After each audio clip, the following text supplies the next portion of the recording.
अस्सलाम वालेकुम जी, मैं हूं मारिया अली। आप देख रहे हैं मेरा चैनल। कराची कोरंगी में एक खौफनाक कत्ल होता है जहां पर एक मासूम तालिब इल्म मिन्नत तरले करता रह जाता है कि खुदा के लिए ये मोबाइल ना लेकर जाओ, खुदा के लिए इसमें मेरा पूरा का पूरा करियर है, मेरी पढ़ाई, मेरी मेहनत सब कुछ है, जो लेना है लेकर चले जाओ, लेकिन ये ना लेकर लेकर जाओ, इसमें मेरी जिंदगी का कुल असासा है। लेकिन उन लोगों को तरस नहीं आता, वो इतने ही बेरहमी के साथ उसको कत्ल कर देते हैं। और पीछे क्या मुहर्रिकात निकलते हैं, क्या ये सच में स्ट्रीट क्राइम का वाकया है या फिर इसमें से कोई ऐसा बंदा इन्वॉल्व है जो कि बहुत अपना था। हकाइक जानकर आप डेफिनेटली बहुत ज़्यादा परेशान होंगे और आपके रोंगटे खड़े हो जाएंगे। दूसरी तरफ जी, बिलाल पाशा कत्ल केस के हवाले से बात करेंगे, जहां पर पहले दिन से मैं इस केस को रिपोर्ट कर रही हूं और बार बार बोल रहे हैं कि ये कत्ल हुआ, लेकिन किसी ने नहीं सुना। उनकी सालगिरह गुजरती है पिछले हफ्ते, और जो लोग उनसे जेन्युइनली मोहब्बत करते हैं, उनके स्टूडेंट्स, उनसे प्यार करने वाले, वो कहते हैं कि कब्र इस तरह से सूनी पड़ी हुई थी कि लोग तो सालों तक अपने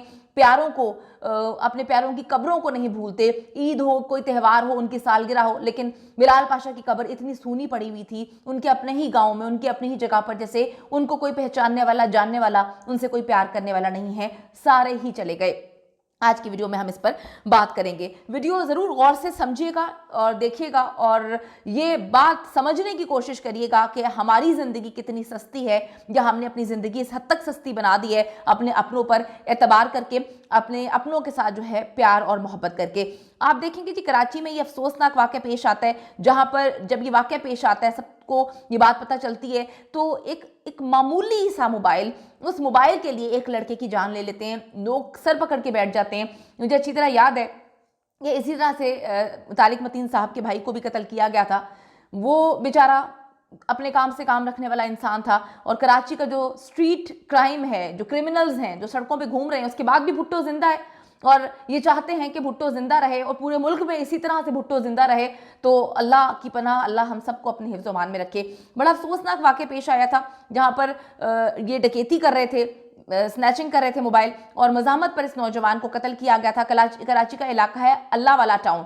यहाँ पर जी इस वक्त फैमिली की जानिब से नामालूम अफराद के खिलाफ जो है ये मुकदमा दर्ज कर लिया गया। ये नामालूम अफराद हमारी जिंदगियों से पता नहीं कब जाएंगे, अल्लाह बेहतर जानता है। अब जी मुकदमा दर्ज किया गया है, उसमें कत्ल और डकैती की दफात शामिल की गई हैं। आपको थोड़ा सा बताती चलूं कि डाकुओं ने किस तरह से इस लड़के पर फायरिंग की थी, और ये तालिब इल्म था जिसकी शनाख्त लारेब के नाम से हुई। बड़ा ही खूबसूरत, बड़ा प्यारा, बड़े नौजवान सा लड़का, जिसकी अगले कुछ टाइम बाद जो है वो शादी होने वाली थी, और वालिद जो है वो बहुत ही ज़्यादा टूटे हुए हैं। उनको कहते हैं, मुझे समझ ही नहीं आ रही कि मेरे बेटे के साथ हुआ क्या। बीबीए का तालिब इल्म था, और इसने किताब लिखी थी। 6 मार्च को इसकी किताब की रोनुमाई थी।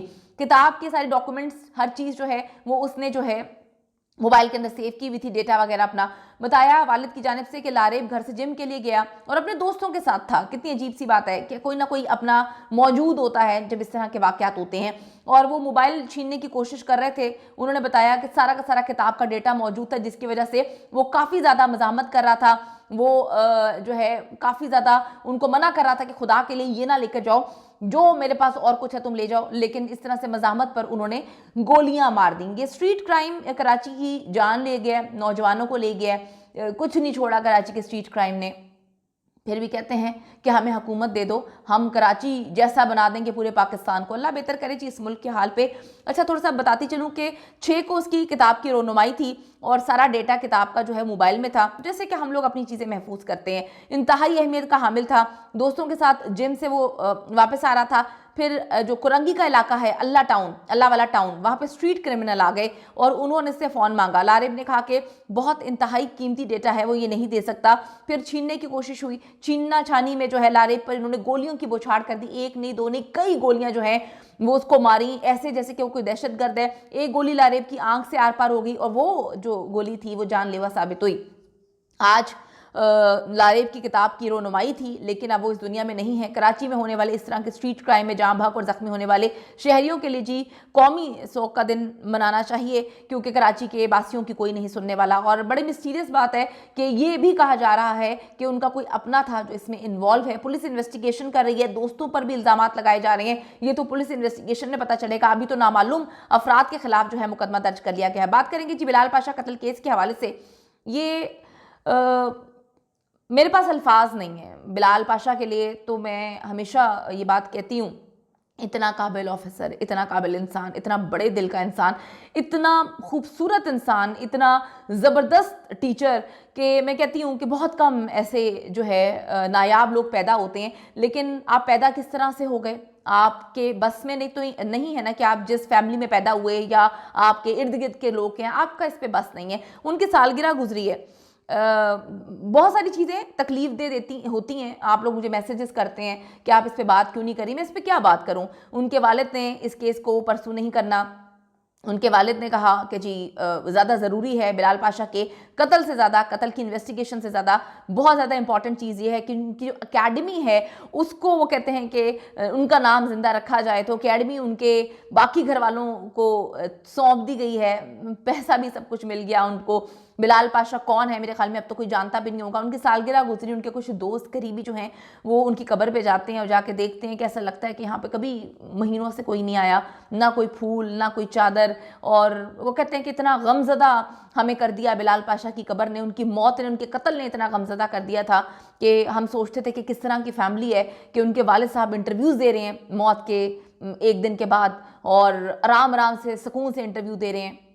माँ बाप का दर्द तो हम नहीं समझ सकते, लेकिन जो चीज़ें हमें नज़र आ रही हैं उससे भी हम आंखें बंद नहीं कर सकते। किस तरह से उनके दोस्त इन्वॉल्व थे, किस तरह से उनके अपने करीबी इन्वॉल्व थे, किस तरह से बिलाल पाशा ने पैसा अपना बांटा हुआ था लोगों में, किस तरह से वो शादी करना चाहते थे और कोई नहीं चाहता था कि उनकी शादी हो, किस तरह से बन्नू में उनको कत्ल किया गया, किस तरह से इस केस को दबाया गया, किस तरह से बिलाल पाशा की जो खौफनाक अंदोहनाक ये जो वाकया था इसको कुदरती रंग देने की कोशिश की गई कि हार्ट अटैक हुआ है। और फिर फैब्रिकेटेड उनके जो मैसेजेस थे वो झूठे मैसेजेस जो है दुनिया के सामने लाए गए। और जब हम इस पर काम कर रहे थे तो हमें बहुत धमकियां दी गई, बहुत बहुत तरीके से धमकियां दी गई। और बन्नू में कुछ ऐसा था जो बहुत अपने करीबी बहुत कुछ कर रहे थे। तो बहुत सारी ऐसी चीज़ें हैं, ये वही करीबी हैं जिन्होंने एक दो बार से ज़्यादा बिलाल पाशा के बारे में बात करना मुनासिब नहीं समझी अपने सोशल मीडिया पे।